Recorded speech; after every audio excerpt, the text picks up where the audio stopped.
My research over the last 18 years has focused on how do we make people better at what they do. However, in 2008, I realised that we have missed the most important piece of the puzzle. Because the way we live today has fundamentally changed. I'm sure you can relate to the following. You're writing a report, but really you're answering emails. When the phone rings for the 20th time, it's Renee from HR. She has a complaint of bullying against one of your team. You try without success to sort out the issue. When suddenly you realise you're late for a meeting with operations, but you contribute nothing as your thoughts are consumed with the call from HR. In the blink of an eye, you're behind the wheel chauffeuring your kids, all the time answering emails on your phone. At home, you are greeted by a partner who's had a crap day and expects you to magically make it better. You then turn school teacher and help the kids with their homework, all the while trying to access the part of your brain that paid attention in trigonometry. You prepare for the next day. An email pops up from your manager saying he has assigned you an extra project. After mentally fashioning a voodoo doll of him and sticking it full of pins, you open up your MBA course. You know, the one that you enrolled in because you're lacking a challenge in life.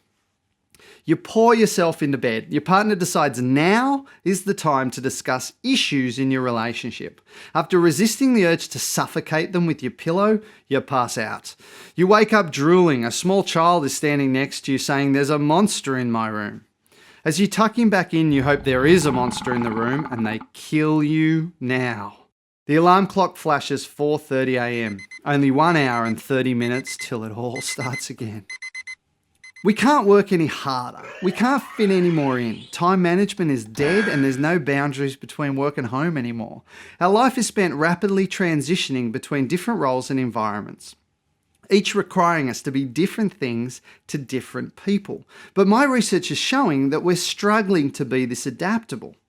So what is the missing piece to performance? It's how we leverage the transitional gap between what we do. I call this gap the third space.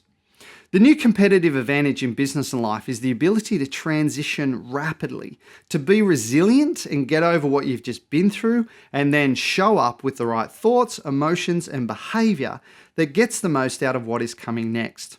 All this occurs in the third space. The third space amazingly separated elite athletes from the rest of the pack.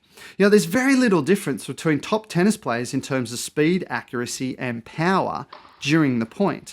Where the elite players differ is what they do in between the points.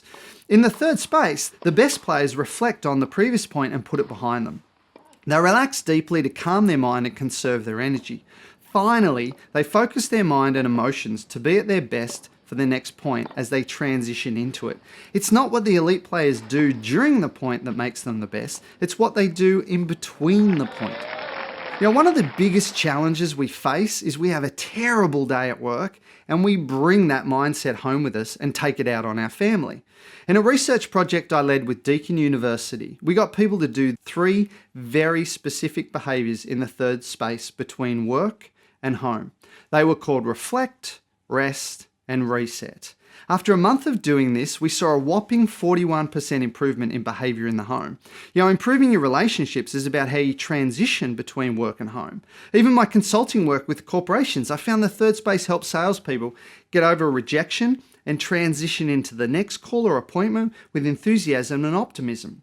Leaders used it to get over a difficult meeting and show up to the next one baggage-free and focused. HR professionals used it to move effectively between a termination and a performance review. It even helped people stick to their diet rather than eating the wrong food when they opened the fridge. You know, it helped me through one of the toughest moments of my life. 20 minutes before I had to go out on stage and present to 5,000 people, my phone rang. Now, I can't clearly remember what happened next, only the sentence that told me my best friend had just died unexpectedly. I was shattered, I was just shattered. And first of all, I couldn't believe it was true, but I glared at my watch and the hands screamed at me that I only had minutes before I would have 5,000 sets of eyes on me. I used the third space to squash the desire to run away and to pull myself together. Stepping out on stage, I was greeted by a sea of faces. And I not only managed to hold it together, it was one of my best presentations. Then I walked off stage, sat in my car, put my head in my hands, and just sobbed like a baby. What allowed me to do that presentation under such difficult circumstances was what I did in the third space between getting that phone call and walking out on stage. What my research has shown is that we need to stop focusing on working harder, setting audacious goals, and turning our lives upside down. What I know is that in terms of happiness, balance, and performance, it's not what we do, it's what we do in between what we do that really matters. If you want to be a better partner, better parent, better leader, better employee, it's all waiting for you in the third space.